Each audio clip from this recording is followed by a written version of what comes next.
Madame, Monsieur, bonsoir. Merci de choisir la télévision interactive pour vous informer. Les titres de ce 7 août 2021. Planter utile, voici les mots, mais surtout l'invite du président du Faso, Roch Marc Christian Kaboré, en cette journée nationale de l'arbre commémorée à Zignari. Le chef de l'État a donné l'exemple ce matin en procédant à la plantation de son arbre. Ouverture ce jour du 2e congrès ordinaire de la Fédération des associations islamiques du Burkina Faso. Réunis pour 48 heures, les membres de la communauté musulmane réfléchiront à une meilleure organisation de leur institution. Présentation au drapeau du contingent de la classe 2020 hier 6 août au camp militaire Wenzen Koulibaly de Bobo Dioulasso. Ils sont 2245 soldats à être jugés aptes à porter les galons de soldats de 2e classe. La journée nationale de l'arbre édition 2021 s'est tenue ce 7 août à Boilin, un village situé dans le plateau central. Roch Marc Christian Kaboré, président du Faso, a donné le ton de cette journée nationale de l'arbre en mettant lui-même en terre son plan.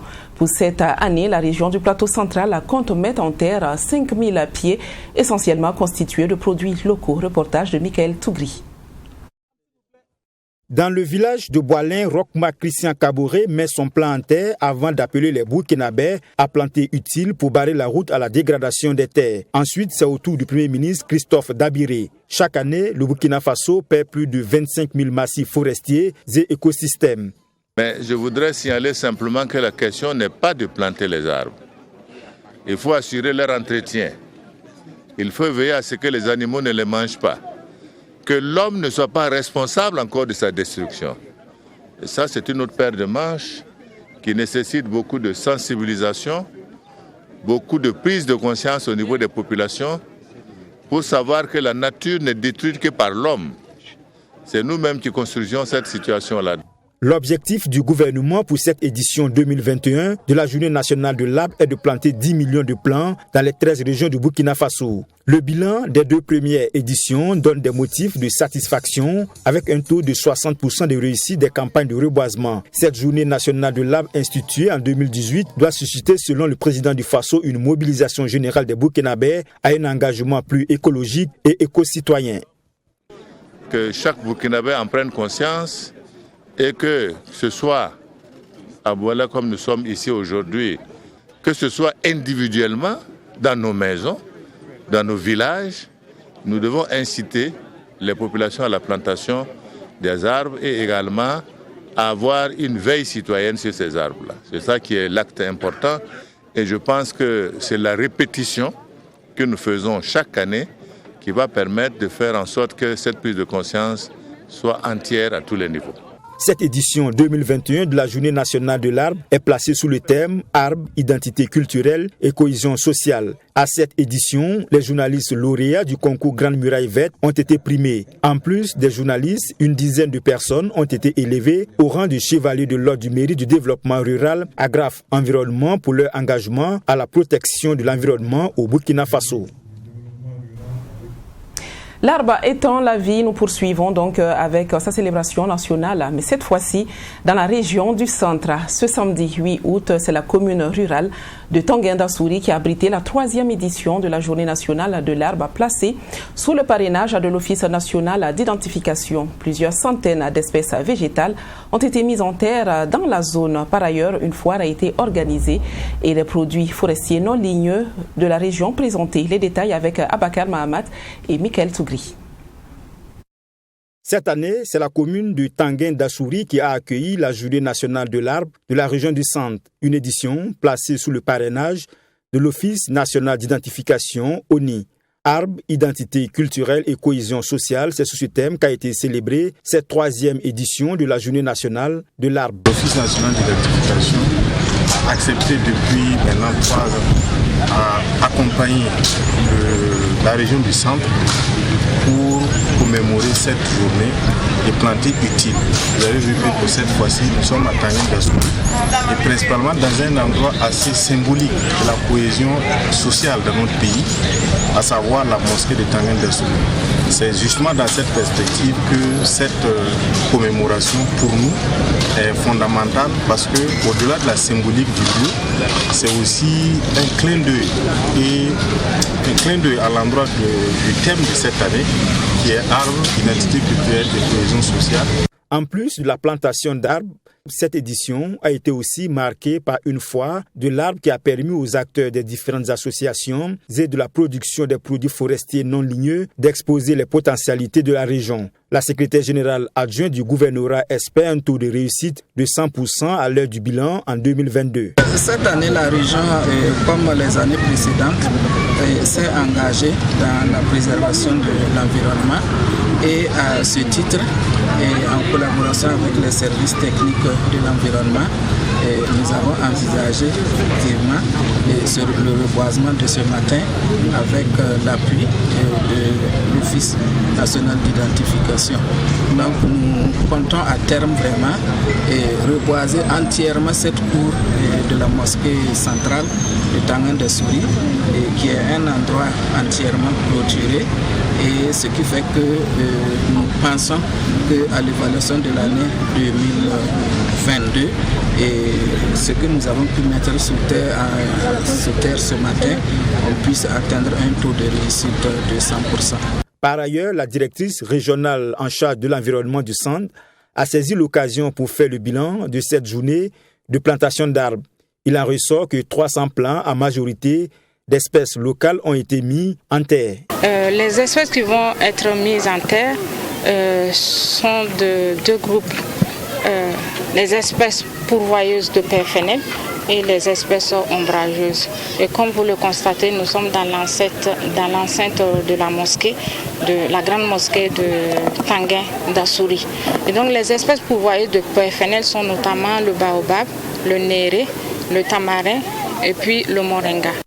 À notre niveau, ce que nous avons aujourd'hui opté pour la journée nationale de l'arbre, c'est de planter 300 pieds d'arbres au sein de la mosquée et également offrir des arbres à des associations, à nos partenaires qui œuvrent chaque année à observer cette traditionnelle noble activité de plantation d'arbres. La lutte contre la désertification est un enjeu majeur pour le développement durable et harmonieux au Burkina Faso. Par cette occasion, le directeur général de l'Office national d'identification a aussi rappelé le message du président du Faso qui appelle les Burkinabés à planter au moins un arbre. La Fédération des associations islamiques du Burkina Faso, FAIB, a ouvert ce samedi son deuxième congrès ordinaire à Ouagadougou. Les congressistes devront dresser le bilan des actions des 4 dernières années de la Fédération et établir la marche à suivre pour les 4 prochaines années. La cérémonie d'ouverture a été placée sous le patronage du président du Faso, Rochma Christian Kaboré. Les détails avec Assanata Seri. Ils sont environ 600 congressistes réunis à cette deuxième congrès de la Fédération islamique du Burkina Faso, FAIB. Il s'agira pour eux au cours de cette rencontre de faire le bilan des actions menées par la Fédération durant ces 4 dernières années et de mener des réflexions sur les défis majeurs de la fêtière afin d'élaborer une nouvelle feuille de route pour la nouvelle équipe chargée de diriger la FAIB pour les 4 prochaines années. Au cours des travaux, de nombreuses réflexions seront menées afin de dégager des pistes à travers les questions essentielles suivantes. Quel type de structuration pour une parole des musulmans unique, uniforme et représentative? Comment réussir les défis de la prise en compte effective de la base dans les actions de la FAIB? Comment la FAIB pourra assurer son indépendance financière? Je crois profondément que la qualité des congressistes nous rassure qu'à la cérémonie de clôture, les réponses auront été données aux interrogations ci-dessus et serviront de lignes directrices. La présente cérémonie d'ouverture a été placée sous le patronage du président du Faso Rochma Christian Kaboré et coparrainée par les ministres en charge de l'administration territoriale et de l'économie.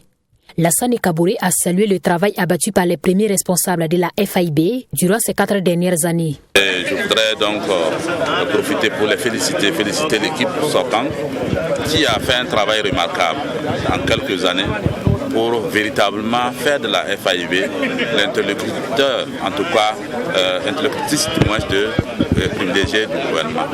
Et c'est pourquoi nous avons accepté, avec bien sûr le ministre d'État, Clément Sawadoro, d'être parrain et d'accompagner cette belle initiative. Je pense que le vivre ensemble, comme l'a souligné le président de l'Assemblée, la cohésion doivent être en tout cas des préoccupations quotidiennes pour chaque Burkinabé. Et dans toutes nos réflexions, dans tous nos actes, nous devons donc réfléchir et penser, vivre ensemble, cohésion sociale. La Fédération islamique du Burkina Faso réunit en son sein 360 associations musulmanes, dont 4 entités, à savoir la communauté musulmane, le mouvement sunnite, l'association Ittihad et la communauté Tidjania. La fédération a été créée en 2005 avec pour ambition de renforcer la contribution des musulmans à la promotion de la paix sociale et la cohésion nationale par les enseignements de l'islam. Ce deuxième congrès se tient du 7 au 8 août 2021 sous le thème « Quelles réformes organisationnelles et institutionnelles pour une FAIB plus forte ?» L'islam est une religion de paix et de tolérance. Cela a aussi été rappelé lors de la cérémonie d'ouverture du congrès de la FAIB. Le président de la fédération a lancé un appel de soutien aux acteurs en première ligne dans la lutte contre le terrorisme. Il a aussi exhorté tous les Burkinabés et surtout les leaders religieux à s'impliquer pour une réconciliation vraie au Burkina Faso. Nous vous proposons d'écouter le président de la FAIB, toujours au micro de Sanata Seri. Excellences, Mesdames et Messieurs, notre congrès a lieu dans un contexte marqué les attaques terroristes dont certaines seraient commises au nom de l'islam et des musulmans.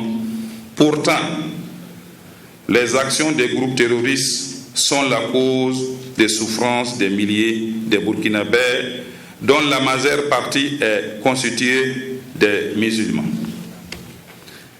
La présente cérémonie est pour nous l'occasion de condamner une fois de plus ces actes barbares et exprimer notre soutien à l'ensemble des acteurs engagés dans la lutte contre le terrorisme.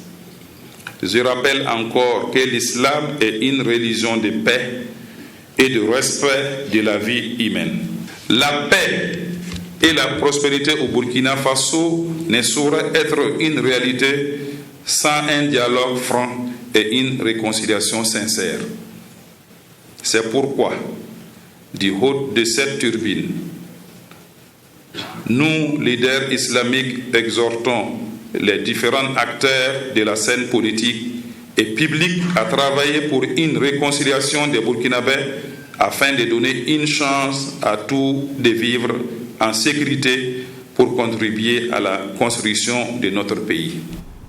Hier 6 août, au camp Wenzen Koulibaly de Bobo Dioulasso a eu lieu la cérémonie de présentation au drapeau du contingent de la classe A 2020. Jugés aptes à porter les galons de soldats de deuxième classe, ces 2245 guerriers ont été présentés au drapeau national. La cérémonie a été présidée par le colonel-major Gilles Bationo, chef d'état-major de l'armée de terre. Toutes les précisions dans ce reportage de notre correspondant Joseph Koudougou.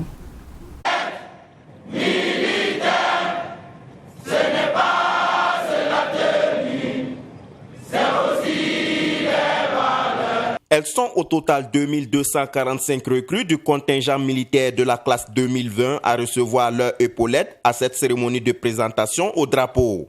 Ces jeunes dotés de connaissances militaires sont désormais aptes à défendre la nation. Issaka Sawadogo, major de la promotion, reçoit ici les épaulettes des mains du chef d'état-major de l'armée de terre. Ça, ce n'est qu'une initiation. On dit que tout soldat ne peut restituer au combat. Ultime épreuve de son cursus d'entraînement, que ce qu'il a acquis définitivement à l'instruction. Et ils vont repartir dans leur centre, dans leur corps, dans leurs unités, et on va renforcer ces connaissances qu'ils ont commencé à apprendre dans les centres d'instruction. Ils ont été formés et nous allons les aguerrir. on ne peut pas terminer. Du coup, une formation, il faut du temps. Comme vous le savez, ils sont jeunes, mais ils seront engagés rapidement pour faire face à l'adversité. Au départ, ils étaient au total 2250 recrues. 4 ont été radiés et un décès a été enregistré au cours de la formation. Celles qui ont été présentées au drapeau se disent prêtes à servir la nation. La formation, je peux dire, ça a été bien passé. On a appris beaucoup de choses. Je peux dire aussi, nos formations, ça s'est bien passé et les cadres étaient très très compétents. Je les remercie beaucoup car c'est grâce à eux qu'on a été aguerris et on est prêts aujourd'hui pour défendre la nation, le nation burkinabé. Notre formation a été, nous sommes très fiers d'être militaires, nous sommes prêts à engager. Une séance de démonstration de techniques de combat apprise au cours de la formation a été présentée par ces jeunes militaires. Et c'est cette parade militaire qui a mis fin à cette cérémonie.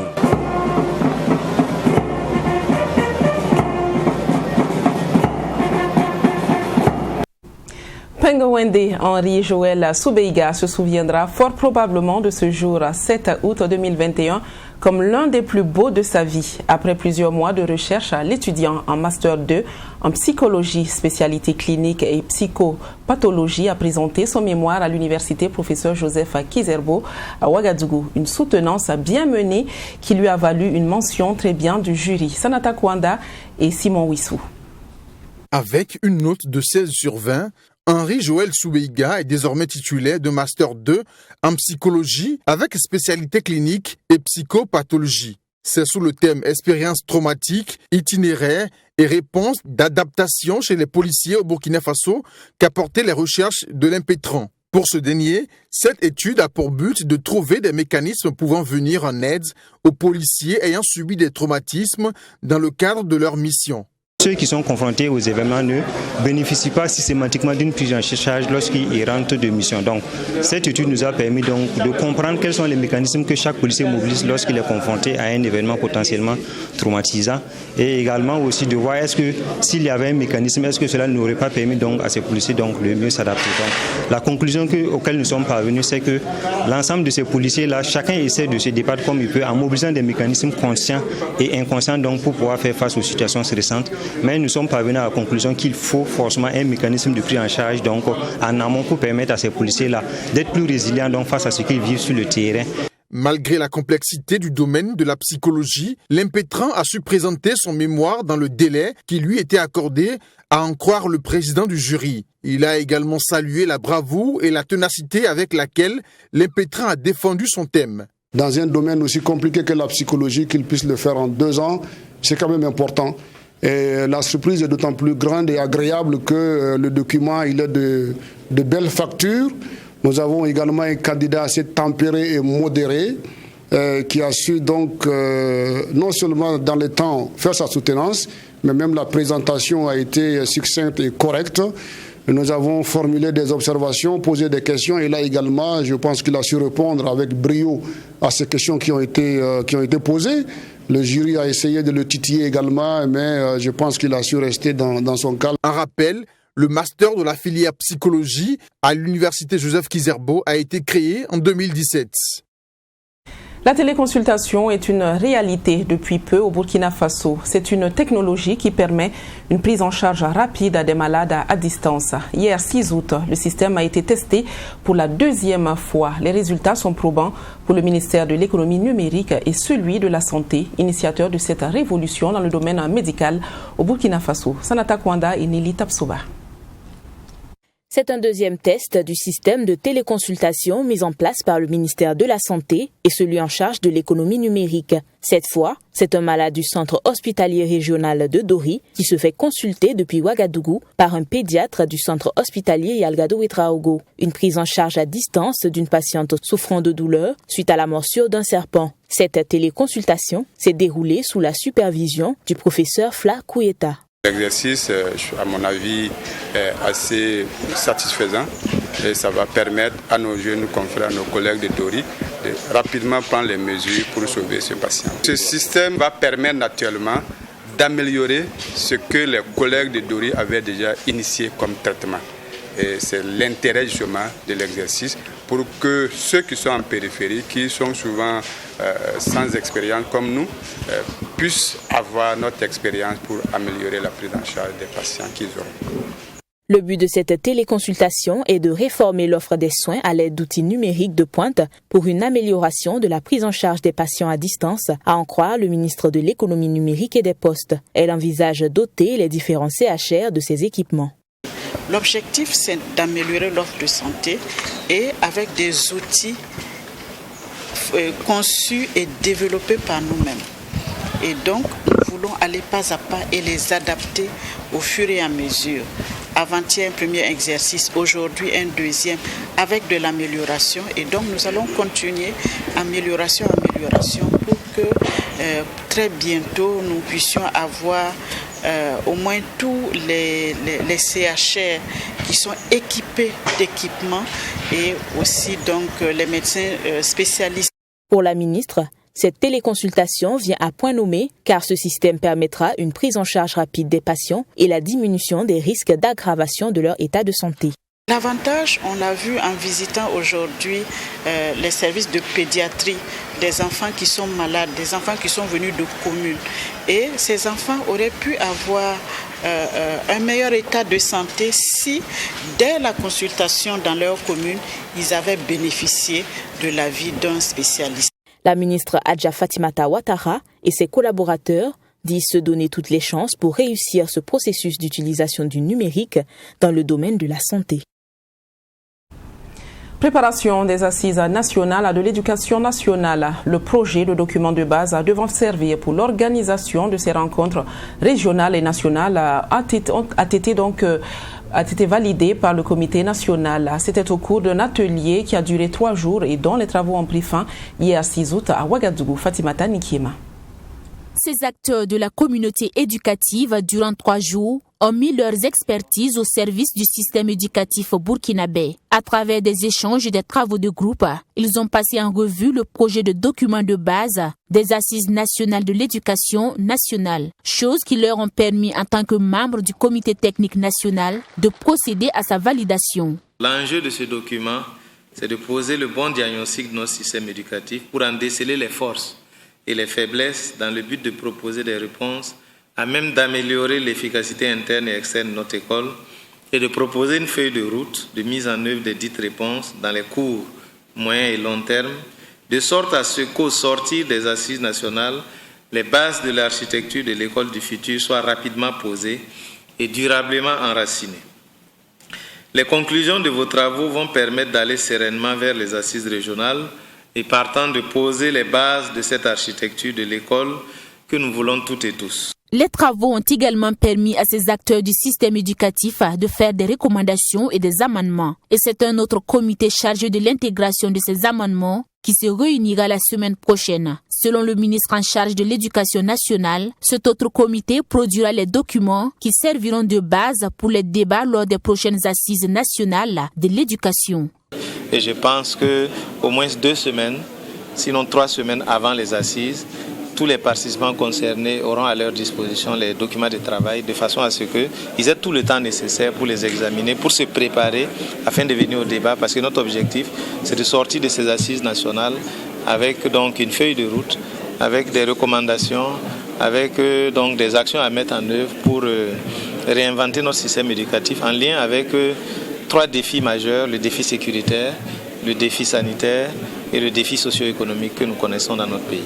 Ces documents accompagnés d'un rapport en rédaction seront soumis en Conseil des ministres avant le choix des dates de la tenue des assises régionales et nationales, selon Stanislas Ouaro. La cérémonie de clôture des travaux du comité technique national a aussi servi de cadre pour le service de communication du ministère de présenter aux participants le site internet des assises nationales de l'éducation qui est en conception.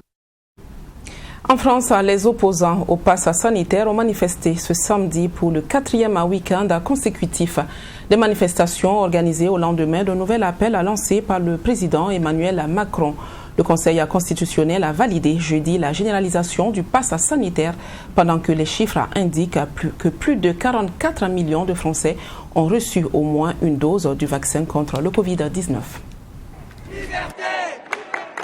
Liberté! Un nouveau samedi de contestation dans les rues de France. Pour le 4e week-end consécutif, des milliers de personnes ont défilé pour dire non au pass sanitaire.